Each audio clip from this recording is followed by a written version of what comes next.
ഒരു അപകടത്തിൽ കാഴ്ച നഷ്ടപ്പെട്ട അച്ചുവിൻ്റെ ജീവിതത്തിൽ നിന്നും ആത്മവിശ്വാസം നഷ്ടപ്പെടുത്തി വിഷാദത്തിലായി.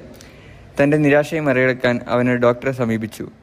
ഡോക്ടർ അവനെ മറ്റൊരു കാഴ്ചയില്ലാത്ത എഴുത്തുകാരനുമായി പരിചയപ്പെടുത്തി. അവൻ പുസ്തകങ്ങൾ എഴുതി നിരവധി പേർക്ക് പ്രചോദനമായിരുന്നു. ആ എഴുത്തുകാരൻ്റെ ആത്മവിശ്വാസവും വാക്കുകളും അച്ചുവിൻ്റെ ജീവിതത്തെ പുതിയ രീതിയിൽ കാണാനുള്ള ധൈര്യം നൽകി. ഇരുട്ടിനിടയിലും വെളിച്ചം കണ്ടെത്താൻ പ്രേരണയായി. സീൻ 1. ഹോസ്പിറ്റൽ. ആക്സിഡന്റിന് ശേഷം 5 ദിവസം കഴിഞ്ഞ് ബോധം വരുന്ന അച്ചുവിനോട് ഡോക്ടർ: നീ ഓക്കെ അല്ലേ? ഓക്കെയാണ് ഡോക്ടറെ, കുഴപ്പമൊന്നുമില്ല. ഇവിടെ കണ്ണ് കെട്ടിവെച്ചേക്കുന്നു. എന്താ കണ്ണിന് എന്തെങ്കിലും കുഴപ്പമുണ്ടോ? എടാ, ആക്സിഡന്റ് സംഭവിച്ച ഓർമ്മയുണ്ടോ നിനക്ക്? ഉണ്ട് ഡോക്ടറെ, എൻ്റെ വേറെ കുഴപ്പമൊന്നുമില്ല എനിക്ക് ശരീരത്തിന്. കണ്ണെന്താ ഇത് എപ്പോഴാണ് അടിക്കണേ? എടാ, അത് നിന്റെ കണ്ണിന്റെ കാഴ്ച നഷ്ടപ്പെട്ടു. എന്താന്ന് ഡോക്ടറെ?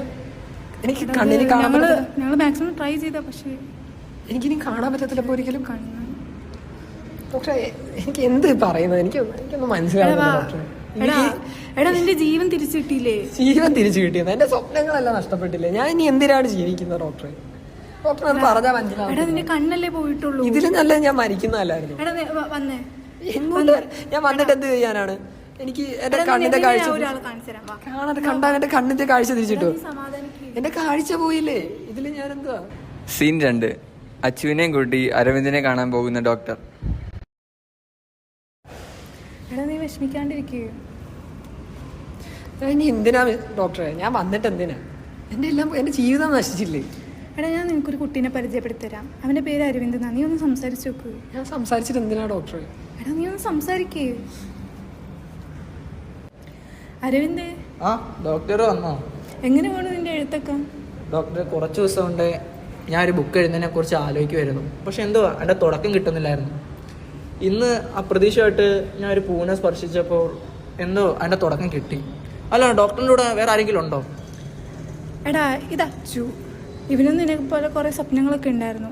നീ കുറച്ച് നേരം ഇവനോട് സംസാരിക്കേ. ഡോക്ടർ ഇരിക്കുന്നില്ലേ?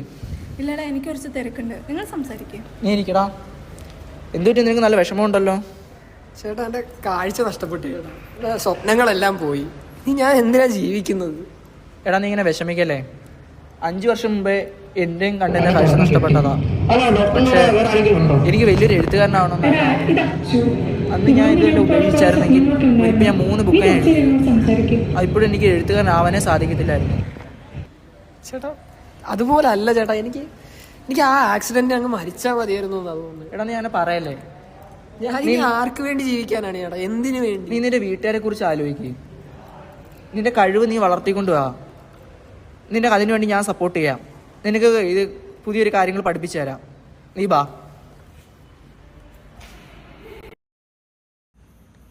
ഈ കഥയിലൂടെ നമ്മൾ മനസ്സിലാക്കുന്നത്, ജീവിതത്തിൽ എത്ര വലിയ പ്രതിസന്ധി വന്നാലും നമ്മളുടെ ആത്മവിശ്വാസം, ധൈര്യം, ശ്രമം മൂലം മുന്നോട്ട് പോകാൻ സാധിക്കുമെന്നും മറ്റുള്ളവരുടെ അനുഭവങ്ങളും പ്രചോദന വാക്കുകളും നമ്മെ നുണഞ്ഞ വഴികളിൽ നിന്നും ഉയർത്തിക്കൊണ്ട് വെളിച്ചത്തിലേക്ക് നയിക്കുമെന്നുമാണ്. ഇരുട്ട് ചെറുതല്ല, പക്ഷേ അതിനിടയിലും ഓരോരുത്തർക്കും തൻ്റെ ഉള്ളിലെ ശക്തി കണ്ടെത്താനും സ്വപ്നങ്ങളെ സാക്ഷാത്കരിക്കാനും കഴിയും. നന്ദി.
It's my life, it's my